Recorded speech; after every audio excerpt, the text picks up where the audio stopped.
Wanita Bao, bukankah kita sudah sepakat sebelumnya? Jangan mengungkapkan terlalu banyak informasi dan biarkan anak ini menentukan pilihannya sendiri. Apa yang kamu lakukan? Raja Iblis generasi pertama bertanya. Apa yang dibicarakan? Apakah kamu berbicara omong kosong? Apakah kamu sengaja menunda waktu? Nenek moyang mayat generasi pertama dengan tegas menyangkalnya. Lalu dia melihat ke arah Lu Yun. Nak, apa tanda tintanya? Katakan padaku secepatnya. Selama percakapan mereka, Lu Yun sangat merasakan ada yang tidak beres. Sebaliknya, saya tidak terburu-buru mengambil keputusan. Lagi pula, semakin lama Anda menunda, semakin banyak yang bisa Anda dapatkan. Yah, dasar jalang busuk. Karena kamu tidak baik, jangan salahkan aku karena tidak adil. Raja Iblis generasi pertama berkata dan melihat ke arah Lu Yun. Nak, klan iblis kita juga memiliki senjata alam semu, dan itu berbeda dari klan mayat. Gelang itu seperti kalung anjing, tapi itu adalah satu set baju besi yang mendominasi. Nenek moyang mayat generasi pertama langsung menyela. Bah, tarik saja, jangan taruh emas di wajah klan iblismu. Tumpukan besi dan tembaga bekasmu saja bisa meremukkan orang sampai mati jika kamu memakainya, dan itu sangat megah. Ini lebih seperti ledakan. Bang! Hei, dasar jalang busuk, katakan padaku, apakah aku yang mengalahkan seluruh klan zombimu sambil mengenakan baju besi itu? Kata Raja Iblis generasi pertama. Tua abadi, saat kamu mengatakan ini, apakah kamu lupa kata-kata yang aku tinggalkan di istana iblismu ketika aku memakai senjata kuasi batas klan kita? Pendiri pertama aliran anti perdamaian. Sejak saat itu, kedua orang itu melemparkan Lu Yun ke samping dan mulai bertengkar satu sama lain. Dan Lu Yun juga menikmati kesuksesan itu, tidak melakukan apapun dan hanya menjadi pendengar yang tenang. Perlahan-lahan mengumpulkan potongan-potongan berguna dari banyak kata-kata sampah kedua orang tersebut, mereka secara bertahap mengumpulkan informasi berguna satu demi satu. Keduanya membuka mulut dan bertengkar hingga anggota tubuh mereka sembuh dengan sendirinya, lalu mereka merasa sedikit kering. Mereka memilih gencatan senjata secara diam-diam, namun keduanya masih saling menatap, karena takut pihak lain akan melakukan sesuatu di belakang mereka. Lu Yun akhirnya bisa turun tangan. Kalian berdua, dengarkan aku, tidak ada yang perlu diperdebatkan. Kita berasal dari akar yang sama, kenapa kita begitu cemas? Lu Yun disela saat dia membuka mulutnya. Mereka berasal dari akar yang sama, jadi kenapa kamu begitu cemas? Kedengarannya cukup halus. Nenek moyang mayat generasi pertama bertanya. Hal yang paling mengagumkan adalah Raja Iblis generasi pertama juga menggemakannya kemudian. Ya, nak, apa maksudnya ini? Lu Yun. Begitu kedua orang ini membuka mulut, Lu Yun tidak mau mengucapkan sepatah kata pun. Buru-buru, lelah, hancurkan itu. Dua gurun budaya, bukankah ini sepasang pemain piano dua bagian? Dia awalnya ingin mendamaikan mereka berdua dengan akal dan emosi, sehingga mendapatkan dua warisan sekaligus.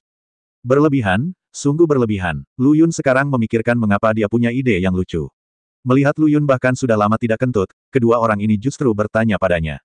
Teruslah bicara, kenapa kamu begitu bodoh sampai tidak bisa bergerak? Ditambah dengan tubuh mereka yang baru sembuh, mereka terlihat berusia 4 atau 5 tahun.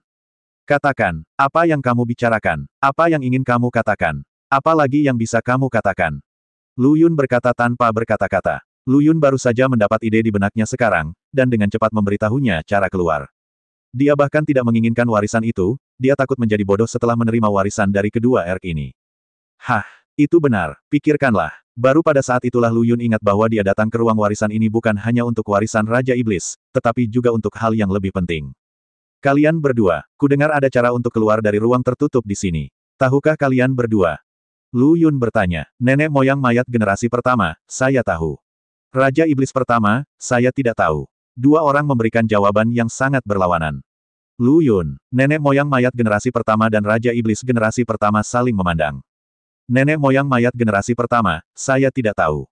Raja Iblis pertama, aku tahu. Lu Yun, apakah kamu mengetahuinya atau tidak? Lu Yun benar-benar bingung dengan kedua orang ini. Apa maksud kalian dengan ini? Bagaimana kalau bermain? Menyenangkan bukan? Berapa kali lagi kalian ingin datang? Oke, Raja Iblis generasi pertama berkata tanpa sadar. Lu Yun, pendiri generasi pertama. Lu Yun dan leluhur mayat generasi pertama memutar mata mereka dan menatap Raja Iblis generasi pertama. Hai, Jienima sangat serius. Raja Iblis generasi pertama juga menyadari bahwa apa yang dia katakan sepertinya tidak pantas. Dia terbatuk dua kali dan berkata, "Yah, aku hanya ingin menghidupkan suasana. Adapun metode keluar ini, memang ada satu di ruang warisan ini, tapi..." Nenek moyang mayat generasi pertama mengambil alih dan berkata, "Jika kamu harus lulus ujian." Ujian, wajah Lu Yun mengeras, dia maju selangkah dan berkata, "Siapa di antara kalian yang akan datang lebih dulu, atau ayo pergi bersama." Raja Iblis pertama, pendiri generasi pertama. Mereka sangat menyadari kekuatan tempur Lu Yun yang menakutkan. Belum lagi tubuhnya yang belum pulih sepenuhnya, jika mereka menang sepenuhnya, mereka akan dikalahkan melawan Lu Yun. Bagaimanapun, jutaan tahun telah melelahkan tubuh mereka sehingga mereka bahkan tidak dapat lagi mengerahkan setengah dari kekuatan aslinya. Kedua kepala itu bergetar seperti mainan kerincingan. Semangat juang Lu Yun yang baru menyala menghilang, dan dia memandang mereka berdua dengan sedikit kebingungan, apa artinya ini? Kami mengakui kekuatanmu. Kami tidak perlu mengujinya secara langsung. Kata Kors leluhur generasi pertama. Sepertinya dia tidak dipukuli dengan kejam, terutama dengan niat pedang yang tegas itu. Kalau dipikir-pikir sekarang, mayat leluhur generasi pertama masih merinding di sekujur tubuhnya. Ya, persetujuan. Persetujuan tangan dan kakiku memiliki momentum seperti wanita gila ini saat itu. Ketika leluhur mayat generasi pertama mendengar hal ini, dia merasa senang. Dia mengira Raja Iblis generasi pertama sedang memujinya, tapi kata-kata selanjutnya membuat senyuman yang baru saja muncul di wajahnya memudar. Tapi dibandingkan dengan apa yang saya lakukan saat itu, masih sedikit tertinggal. Tapi itu sudah cukup bagus. Raja Iblis generasi pertama sangat marah hingga dia bahkan tidak menyadari bahayanya akan datang. Nenek moyang zombie generasi pertama memeluk Raja Iblis generasi pertama dari belakang, dan kedua orang itu berjuang bersama. Adegannya cukup lucu, lagi pula keduanya berbadan anak-anak berusia 7 atau 8 tahun. Namun, meski berjenis kelamin anak berusia 7 atau 8 tahun, kedua orang ini cukup curang dalam perbuatannya. Mencolek mata, menendang selangkangan, cakar naga, mencabut rambut.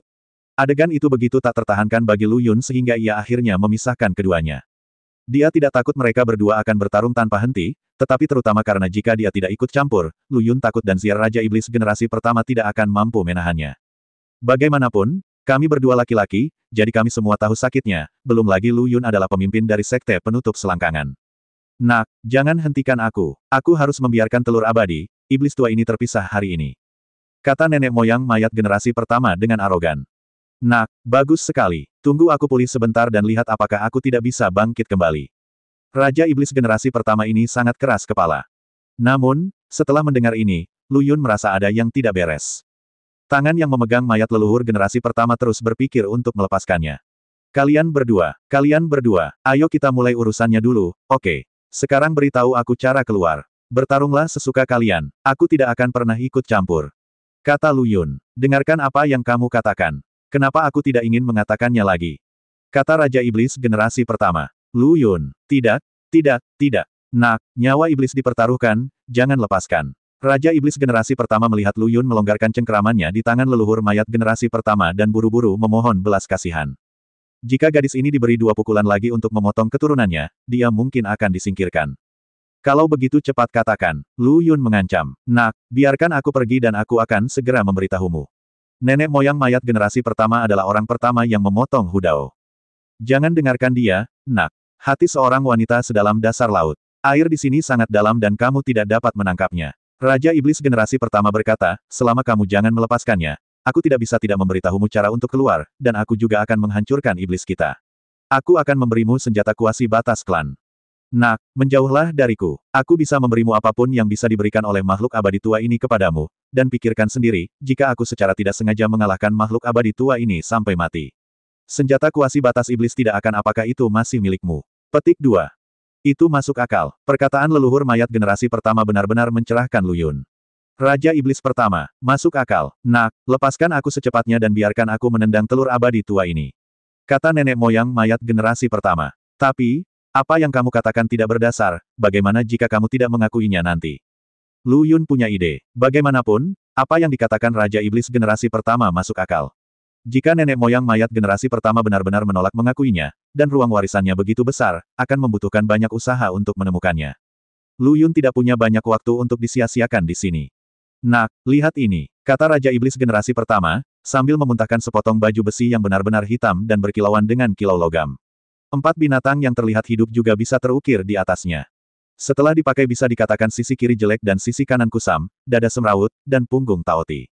Nak, betapa tulusnya aku. Raja Iblis generasi pertama belum selesai berbicara. Armor senjata kuasi batas telah hilang.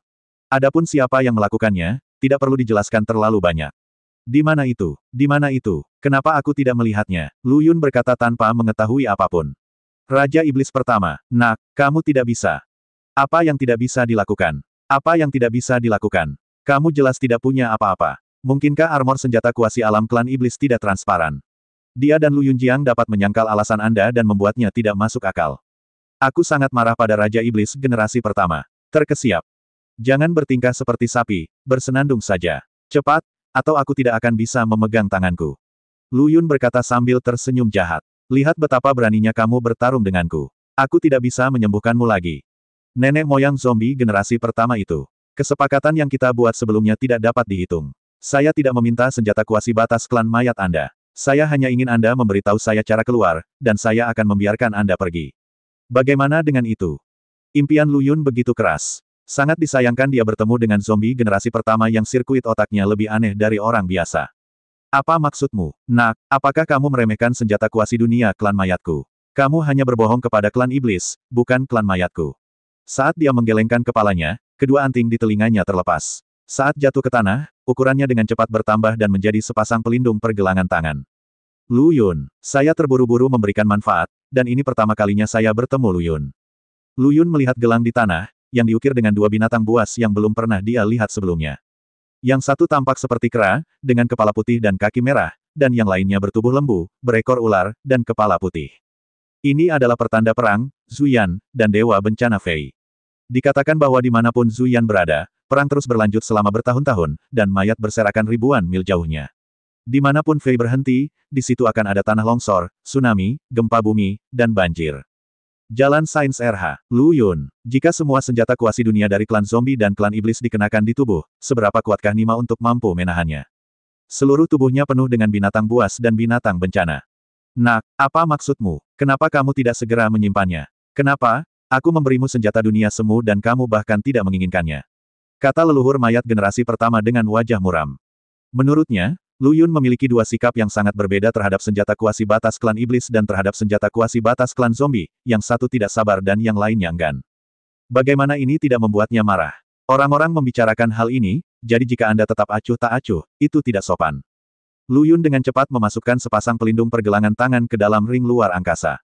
Melihat ini, Raja Iblis generasi pertama diam-diam mencibir.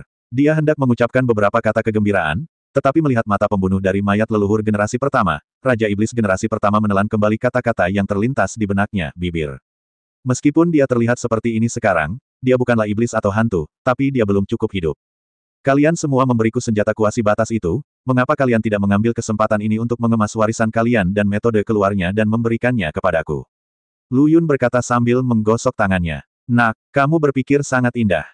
Itulah yang kubilang, kalian masih harus mencapai impian kalian. Bagaimana jika suatu hari nanti impian itu menjadi kenyataan? Bagaimana menurut kalian berdua? Itu adalah ucapan yang tidak disengaja, tapi saya tidak menyangka akan dibungkam oleh dua mayat leluhur generasi pertama. Mimpi, aku pernah mengalami hal seperti itu sebelumnya. Kata Raja Iblis generasi pertama dengan wajah penuh cerita. Apa yang terjadi selanjutnya? Kalau begitu mimpi ini, aku hanya bisa memikirkannya dalam mimpiku. Iblis generasi pertama mengatakannya dengan sangat tenang. Tapi ketidakberdayaan yang terkandung di dalamnya mungkin ribuan kali lebih banyak daripada gabungan semua ketidakberdayaan yang dialami Lu Yun. Jadi, apakah kalian berdua ingin membantuku mewujudkan mimpiku? Itu bisa dianggap menyelesaikan mimpimu yang belum selesai secara terselubung. Lu Yun berkata sambil tersenyum. Belum siap. Kedua orang yang berbeda pendapat secara mengejutkan mencapai kesepakatan mengenai masalah ini. Lu Yun, bisakah kalian berdua setidaknya memberitahuku cara keluar dari sini? Sederhana saja. Jawabannya jauh tetapi tepat di depan mata Anda. Nenek moyang mayat generasi pertama dan Raja Iblis berkata serempak. Lu Yun, apa maksudnya? Tapi sebelum Lu Yun bisa mengucapkan kata-kata ini, mayat leluhur generasi pertama dan Raja Iblis generasi pertama menghilang di hadapannya, dan kemudian pemandangan di sekitarnya mulai runtuh. Bahkan sebidang tanah terakhir di bawah kaki Lu Yun pun lenyap. Namun kenyataannya, tidak ada yang hilang dan tidak ada yang berubah. Lubang besar masih merupakan jurang maut, dan mayat leluhur generasi pertama serta Raja Iblis generasi pertama masih berdiri di tempat yang sama. Hanya saja Lu Yun menghilang. Bagaimana kemampuan aktingku tadi? Kata nenek moyang mayat generasi pertama. Lakukan saja, tapi di mataku, aku curiga kamu memiliki emosi pribadi yang tercampur di dalamnya. Kamu tidak menahan sama sekali dalam dua tendangan tadi. Kata Raja Iblis generasi pertama. Ini disebut dedikasi. Apakah kamu mengerti? Membalas dendam pribadi kepada publik, membalas dendam pribadi kepada publik. Bicaralah kembali. Titik. Kedua orang itu bertengkar lagi. Di Istana Kekaisaran Dongnai. Lu Yun melihat sekeliling dengan ekspresi kosong, sedikit bingung. Kenapa dia keluar dari ruang warisan dalam sekejap mata? Yang paling penting adalah leluhur mayat generasi pertama dan Raja Iblis generasi pertama belum memberitahunya cara keluar dari ruang tertutup ini. Apa yang kamu maksud dengan Jie Nima? Lu Yun berteriak di istana, ini benar-benar tidak berhasil. Aku akan mengembalikan dua alat kuasi batas ini kepadamu, dan kamu dapat memberitahuku bagaimana cara keluarnya. Benar saja, tidak ada yang menjawab kecuali Lu Yun sendiri di aula. Lu Yun, dunia sedang mengalami kemunduran, dan hati manusia tidak setua dulu. Saudaraku, bukankah nenek moyang mayat generasi pertama mengatakan itu? Jalan keluarnya jauh, tapi tepat di depanmu. Suara RH terdengar di benakku. Ada seekor ayam jauh di cakrawala, dan ada seekor ayam tepat di depanmu. Menurutmu apakah ada cara untuk keluar dari istana ini? Lu Yun berkata tanpa ragu-ragu. Ketika dia memikirkan kata-kata ini, Lu Yun menjadi marah.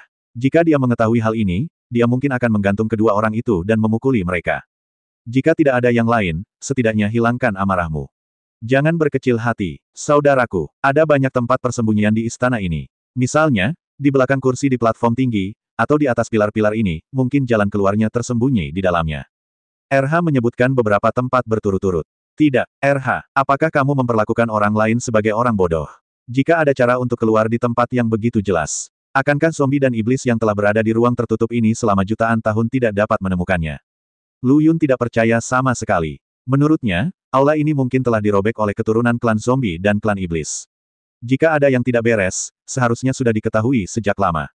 Tapi tempat yang baru saja kusebutkan kini berkedip. Suara RH terdengar lagi. Lu Yun, melihat sekeliling, seperti yang dilihat RH, puncak pilar, kursi di kursi tinggi, dan pola ukiran di atas kepala semuanya bersinar terang. Meski sangat samar, namun sangat mempesona di aula tak bernyawa ini. Mungkinkah jalan keluarnya benar-benar ada di tempat ini? Ini terlalu berdarah. Saudaraku, pikirkan tentang kebiasaan kencing generasi pertama nenek moyang mayat dan Raja Iblis. Bukankah itu terasa lebih masuk akal? Kata-kata RH membangunkan si pemimpi. Jika ini terjadi dimanapun di dunia atas, Lu Yun akan menganggapnya sulit dipercaya. Bahkan seorang biarawati yang pikirannya penuh dengan wajah tidak akan sebodoh itu. Tetapi jika Anda menghubungkan masalah ini dengan Raja Iblis generasi pertama dan leluhur mayat, semuanya tampak masuk akal, dan ini sangat masuk akal dan mulus. Tapi detik berikutnya dia tercengang. Karena sederet kata kecil muncul di samping kakinya. Silakan pilih untuk melihat lokasinya. Jika Anda gagal, silakan kembali lagi 100 tahun kemudian. Hai, aura leluhur mayat generasi pertama dan Raja Iblis generasi pertama seharusnya tidak terlalu kuat.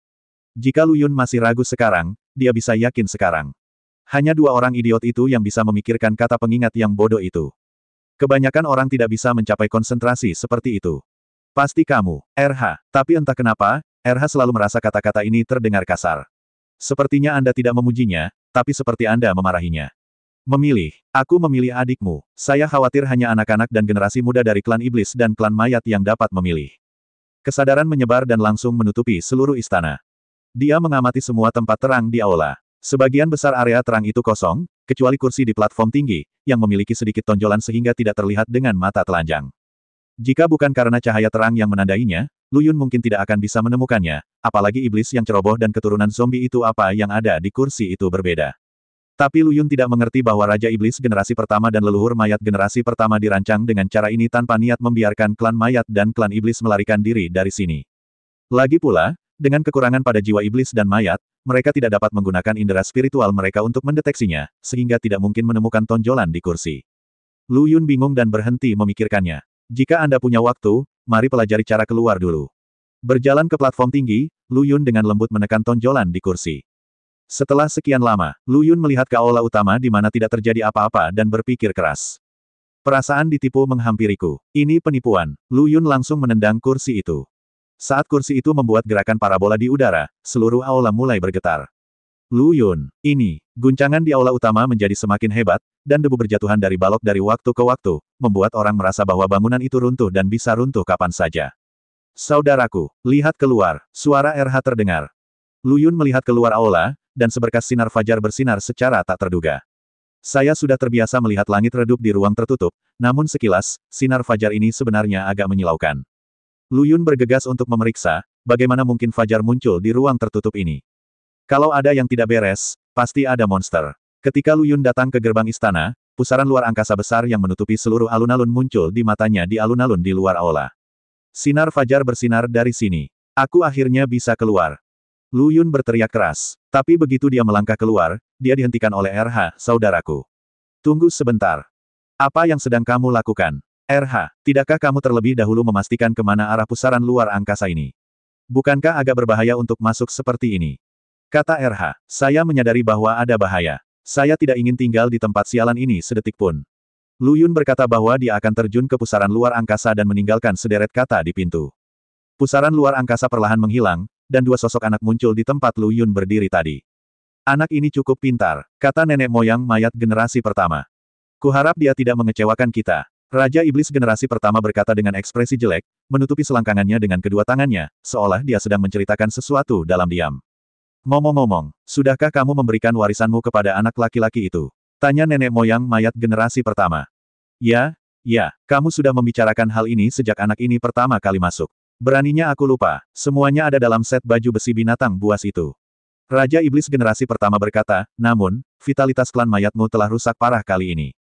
Mereka melakukan semuanya sendiri, mereka tidak bisa menyalahkan orang lain. Kata leluhur mayat generasi pertama tanpa ekspresi. Tapi tanpa kekuatan klan mayatmu, peluang masa depan akan sulit diwujudkan. Kata Raja Iblis generasi pertama. Jangan khawatir, sejak sampah dan cacing darah itu melahirkan anak, aku sudah menduganya. Akan ada beberapa keturunan yang tersisa. Nenek moyang mayat generasi pertama mengalihkan pandangannya dari tempat Lu Yun menghilang, dan secara tidak sengaja melihat kata-kata di pintu, setengah berkata, tidak akan ada istri di masa depan. Anak ini cukup pendendam. Di negeri dingin utara, di menara Suan Binghan. Beidi memandangi 4 peti mati es di depannya, tanpa sadar sudut mulutnya terangkat. Di antara 4 peti mati es, Long Dapao dan lainnya yang dibekukan. Sesosok hitam muncul dari bayangan Beidi dan berlutut dengan hormat di tanah.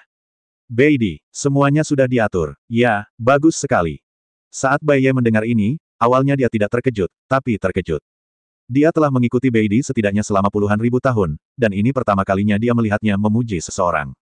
Apakah Beidi salah meminum obat? Terus kirim lebih banyak orang ke negeri angin barat untuk mencariku. Sekarang Deng Tuzi dan Kaisar Pembunuh keduanya terluka parah, dan kekuatan mereka telah sangat berkurang. Sekarang mereka seharusnya hanya mampu mengerahkan setengah dari kekuatan dan negeri dongeng Luojin. Beidi berkata, setelah kamu menemukannya, aku akan sangat berguna bagi mereka yang membunuh Kaisar dan menangkapnya hidup-hidup. Aku tidak peduli apakah Deng Tuzi hidup atau mati. Ya, aku akan melakukannya sekarang. Saat dia berbicara, tubuh Bai Ye menghilang ke dalam bayang-bayang. Lalu bayangan hitam lain muncul dari belakang Beidi. Tuan, apakah Anda memerlukan bantuan saya? Jika itu saya mungkin bisa memancing lampu itu keluar. Beidi menggelengkan kepalanya dan berkata, tidak, kamu punya kegunaan lain. Setelah mendengar ini, bayangan hitam itu menghilang lagi. Dan Beidi juga berubah menjadi badai salju dan terbang keluar aula.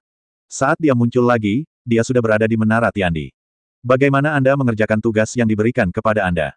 Beidi memandang Nantong, yang sedang berbaring telentang di tempat tidur dan terlihat lebih feminim dari seorang wanita, dan berkata langsung pada intinya.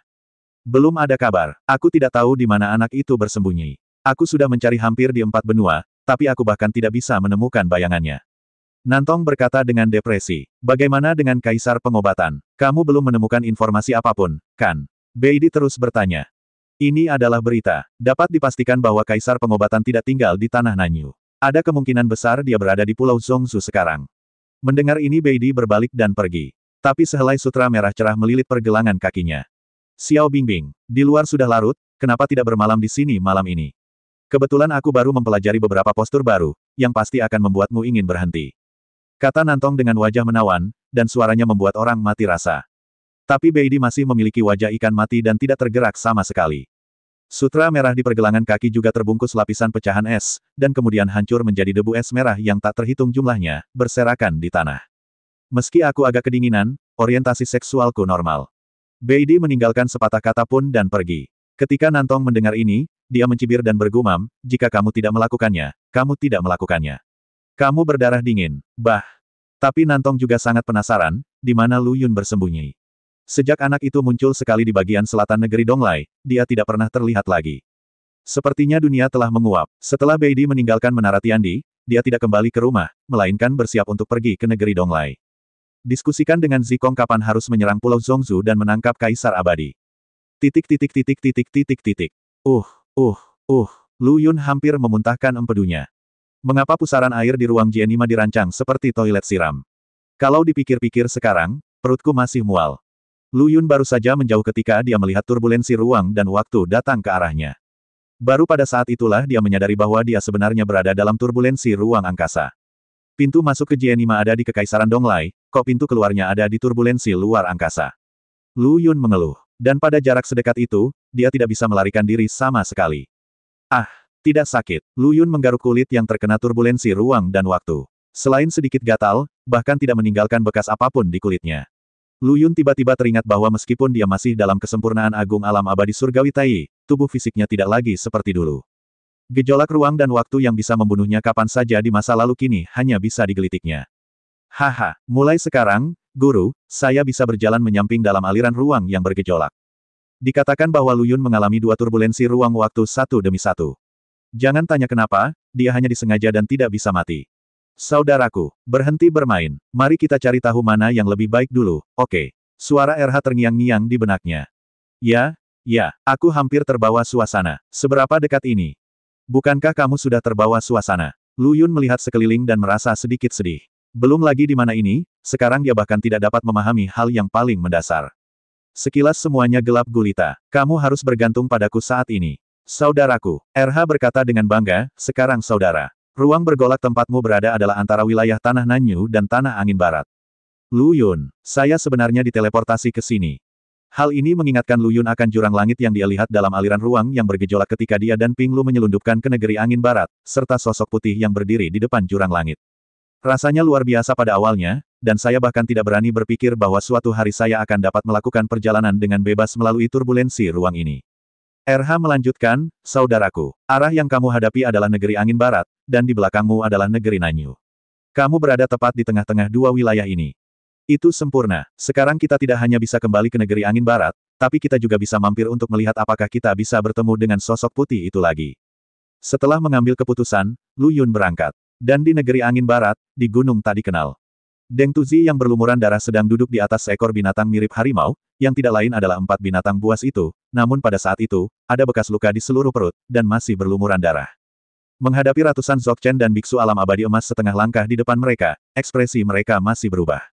Mari kita lihat siapa yang berani melangkah maju. Ahem, kepalanya akan jatuh ke tanah.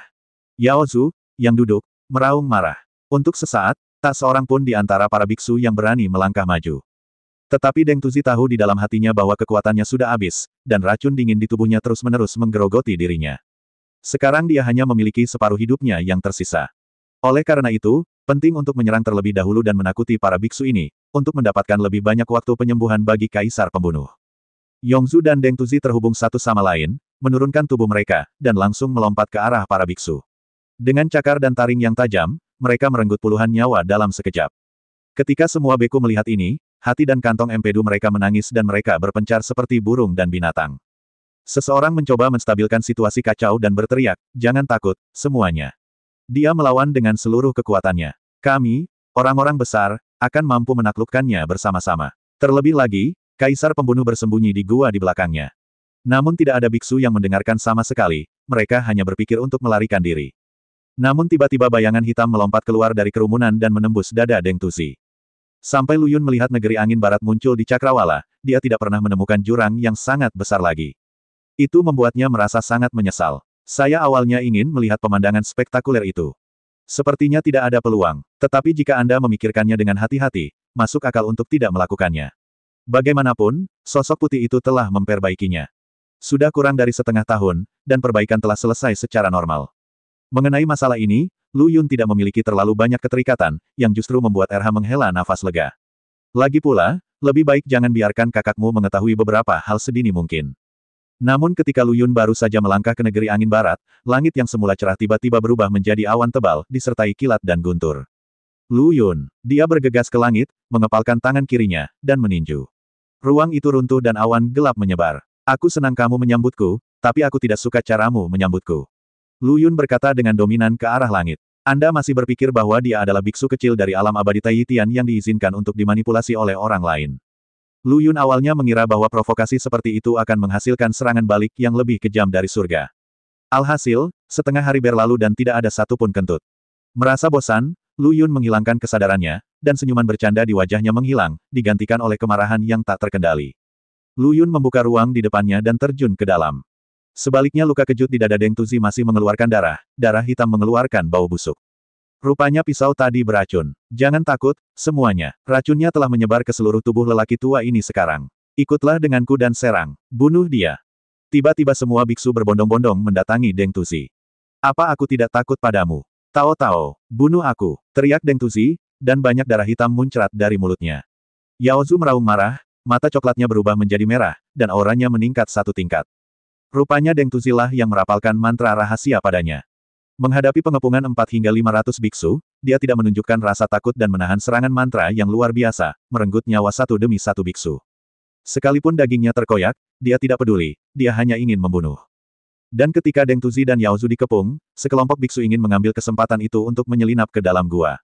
Sayangnya, ia ditemukan oleh Deng Tuzi. Ia ingin menghentikannya, namun terjebak dalam pengepungan. Ia hanya bisa menyaksikan tanpa daya saat sekelompok biksu menghilang ke dalam bayang-bayang gua. Tao, cepat keluar, cepat, desak Deng Tuzi sambil membentuk segel dengan tangannya dan langsung menepuk punggung Yongzu. Warna merah di mata Yongzu menjadi sedikit lebih intens, hampir meluap, dan serangannya menjadi semakin brutal. Tujuannya adalah untuk keluar dari pengepungan secepat mungkin dan menghentikan kelompok biksu. Karena terlalu tidak sabar, Deng Tuzi lalai bertahan dan kembali diserang. Dia ditampar oleh telapak tangan seseorang. Anda harus tahu bahwa sebagai master binatang, kekuatan tempur Deng Tuzi sepenuhnya berasal dari kendali binatang buasnya. Belum lagi dia masih terluka parah dan memiliki dua macam racun. Yongzu segera ingin menyelamatkan tuannya, tetapi dihentikan oleh banyak biksu yang mempertaruhkan nyawanya. Beku yang menang langsung menemui Deng Tuzi, dan pasti akan memanfaatkan kesempatan ini untuk membunuhnya. Selama Deng Tuzi mati, binatang buasnya, Tamingzu, juga akan mati bersamanya. Pada saat ini, ruang di depan Deng Tuzi terbuka sedikit, dan sesosok tubuh kurus keluar. Dia telah ditunjuk untuk menunggu kematian, tetapi ketika dia melihat sosok di depannya, wajahnya penuh dengan keterkejutan. Nak, kenapa kamu kembali jam segini? Menurutnya, kembalinya Lu Yun sekarang tidak ada bedanya dengan mengirimnya ke kematian. Minggir, Deng Tuzi berusaha sekuat tenaga untuk menarik Lu Yun ke belakangnya. Tapi dia tiba-tiba tercengang karena dia tidak menarik Lu Yun. Sebaliknya, dia didorong oleh kekuatan serangan balik Lu Yun. Ledakan, sosok kurus Lu Yun diliputi oleh keajaiban yang luar biasa. Tidak, Deng Tuzi menatap dengan marah dan berteriak, Tao, manusia dan binatang adalah satu. Dia ingin semua biksu di sini dimakamkan bersama Lu Yun dan dia. Saat Deng Tuzi hendak mengorbankan jiwanya untuk Yao Zu, dia diselimuti oleh jiwa yang lebih kuat dan memaksa jiwanya menjauh dari tubuhnya kembali. Jangan beri dia kesempatan untuk menolak sama sekali. Bahkan untuk sesaat, Deng Tuzi merasa jiwanya bagaikan perahu yang sepi di lautan di hadapan jiwa sakti tersebut. Anda tahu, sebagai master binatang, jiwanya 1 hingga 2 kali lebih besar dari biksu lain di alam yang sama. Bisa dibayangkan betapa kuatnya pemilik jiwa ketuhanan ini. Aku tidak menyangka ada orang yang diatur oleh Beidi di sekitar sini. Kami benar-benar bersusah payah untuk membasmi mereka. Deng Tuzi berkata dengan putus asa. Lao Deng, apakah kamu pernah dipukuli dengan bodoh? Kenapa kamu mulai berbicara omong kosong? Deng Tuzi, melihat Lu Yun yang tidak terluka di depannya, mata redup Deng Tuzi hampir keluar dari kepalanya. Nak, kamu, belum mati. Kematian, hanya kami kecil ini, mereka tidak bisa membunuhku jika aku diam. Lu Yun berkata dengan nada menghina. Nak, berhentilah bicara omong kosong saat ini. Lari cepat, lari tanpa menoleh ke belakang. Aku akan membantumu menahan orang-orang ini. Deng Tuzi menahan luka di tubuhnya dan berkata. Menurutnya, Lu Yun mampu berdiri di depannya dengan utuh, entah karena dia menggunakan senjata ajaib untuk memblokir serangan tersebut, atau dia menghindarinya dengan kecepatan yang sangat cepat saat serangan itu mendarat. Lari, kenapa kamu lari? Seharusnya mereka yang lari. Ada sedikit kekejaman di mata Lu Yun, saat dia hendak meregangkan ototnya, dia ditangkap oleh Deng Tuzi. Ini tidak sesederhana yang kamu pikirkan. Ada master jiwa yang tersembunyi di sekitar sini. Kekuatan jiwa jauh lebih kuat dariku, master binatang. Tuan jiwa, Lu Yun mengerutkan kening, kesadarannya menghilang, dan tidak ada seorang pun di sekitarnya. Ya, tepat ketika aku hendak menggunakan persatuan manusia hewan, aku dihentikan secara paksa oleh master jiwa. Jadi kamu lari. Deng Tuzi menarik Lu Yun untuk mencegahnya. Oh, kamu sedang membicarakan hal itu. Akulah yang menghentikanmu tadi. Anda, Deng Tuzi tampak tidak percaya. Nak, ini membakar pantatmu, bagaimana mungkin kamu masih ingin bercanda? Lu Yun, aku tidak melucu. Aku hanya mengatakan yang sebenarnya. Akulah yang menghentikanmu tadi. Pada saat ini, asapnya hilang, dan Lu Yun serta Deng Tuzi juga terlihat oleh para biksu. Semua biksu tercengang pada awalnya, bagaimana mungkin anak laki-laki yang tiba-tiba muncul ini tidak terluka. Lalu seseorang mengenali Lu Yun. Bukankah ini Lu Yun yang mendapat hadiah dari Menara Tiandi? Apa, Lu Yun? Apakah Lu Yun yang memberikan hadiah pada Daluo Jin Dan? Benar, itu dia. Seseorang mengatakan potret itu. Dalam sekejap, para biksu menjadi bersemangat dan memandang Lu Yun dengan berbeda.